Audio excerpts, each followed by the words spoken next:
Patuloy ang pagbuhos ng tulong para sa mga nasalanta ng Bagyong Pablo sa Mindanao. Pero ang ibang residente mas pinipiling lumipat na lang ng lugar kaysa maghintay ng tulong na kadalasan kinukulang naman daw. Live mula sa Katiil sa Davao Oriental, may report si Salima Refran. Salima? Jessica, araw-araw humihirap. Ganito ang sitwasyon ng mga residenteng apektado ng Bagyong Pablo dito sa Davao Oriental. Katunayan, mas dumarami pa yung mga batang nanlilimos dahil sa gutom. Nakakapaso man ang init ng araw sa tanghali. Hindi ito iniinda ng mga batang namamalimos sa Boston, Davao Oriental. Magkalaman lang ang kumakalam nilang sikmura. Ilang oras daw silang namamalimos sa gilid ng kalsada, araw-araw, simula ng manalas ang Bagyong Pablo. Sa isang oras sa pagsama namin sa mga bata, wala ni isa sa mga nagdaraang motorista ang nag-abot maski kaunting barya. Ang init-init, hindi ba kayo nahihirapan? Hindi. Bakit? Tinitiis lang namin para makapera. Hindi na iwasang maiyak ni Aling Agrefina Manuel. Naaawa raw siya sa mga anak na napipilitang manlilimos dahil sa gutom. Sana raw, maambunan sila kahit kaunting tulong. Tulungan niyo po kami na. Wala na po akong matakbuhan dito, inang. Bawa po kayo. Kung sino man po nanonood dyan. Ang lokal na pamahalaan, nababahala na sa dami ng mga batang namamalimos. Yun yung tinututukan ngayon ng LGU na dapat gawa ng paraan para mabigyan ng atensyon yung mga bata na hindi na sila magpapalimos. Nakasilip naman ang pag-asa mga residente sa bayan ng Katiil nang may dumating pang mga relief goods. May dumating din mga volunteer doctor mula sa ibang probinsya. Ang naibalita naming magkapatid na Alex at Lorvin na nagtamo ng spinal at head injury, nai-airlift na sa wakas matapos ang isang linggong paghihintay. Nakatira na rin ng tulong ang mga taga-Baganga, pero mga residente nangangambang hindi ito sasapat. Kaya imbes na hintayin ang pagdating ng mga karagdagang relief goods, minabuti nilang sumakay sa barko ng Philippine Navy na naghahatid ng mga pagkain sa iba pang bayan. Mas mainam na raw na sa ibang lugar muna sila tumuloy dahil wala na rin mabibilhan ng pagkain sa Baganga. Problema rin daw ang papagkukunan ng gasolina.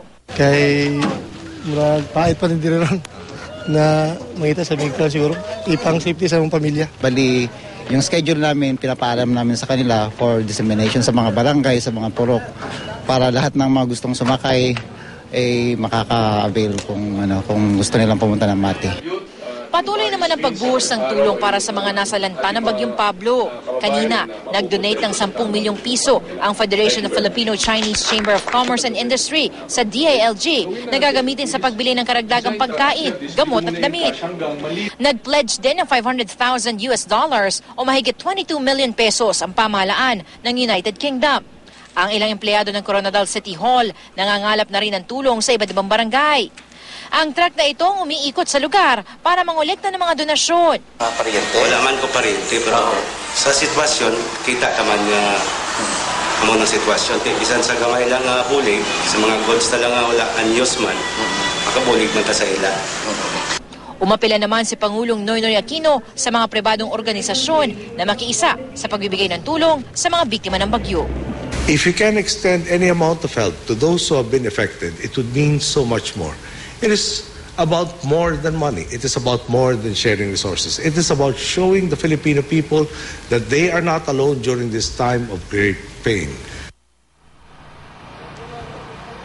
Jessica, ang inyong nakikita ay ang dapat sana'y bahagi ng bagong palengke ng bayan ng Katiil dito sa Davao Oriental. Ganito katindi yung sinapit dito sa Bagyong Pablo, no? Ang mga kulay pulang yan sa inyong mga screens ay ang makakapal na bakal na trusses o yung mga pangsuporta ng bubong. Sa sobrang lakas nga ng hangin, bukod sa bumagsak, na-deform na ang mga ito at mistulang nilamukos nga ng mga papel.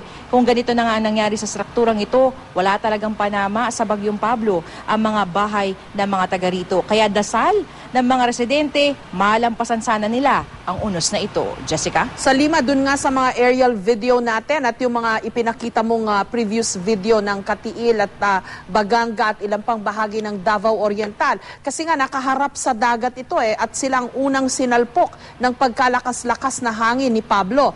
Ang tanong ko ngayon, Kulang ba ang relief goods o sistema ba ang problema? Salima.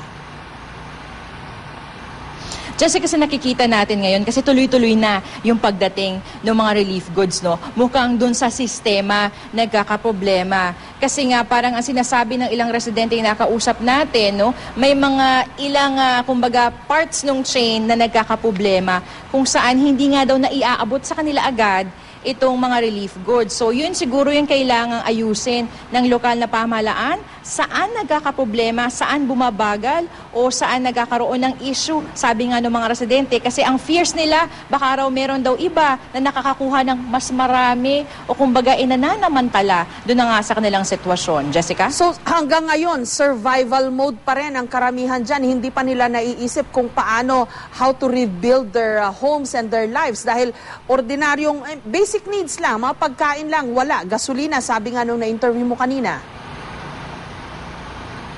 Napakahirap, no, Jessica, yung sitwasyon ng mga residente, lalong-lalo na dito sa Katiil. Ngayon, gabi na, walang kuryente, wala silang tubig, unless meron silang sariling poso, no? Pero talagang, yun yung iniisip nila kanina sa mga nakausap natin, na paano sila magsisimula, bukod pa dun sa mga basic needs, yung saan sila kukuha ng hanap buhay. Kasi dito, ang talagang pangunahing pinagkukunan ng pera ay itong mga nyog. So, ang kwento sa akin, yung mga nyog na natumba, mga about 10 years pa raw bago talaga maging productive yun para sa kanila. So, dun sa span na 10 years na yan, paano sila mabubuhay? Yun yung mga tanong nila sa akin, no? At sana nga ang gobyerno masolusyonan ang problemang ito. Jessica? Okay, maraming salamat. Salima Refran.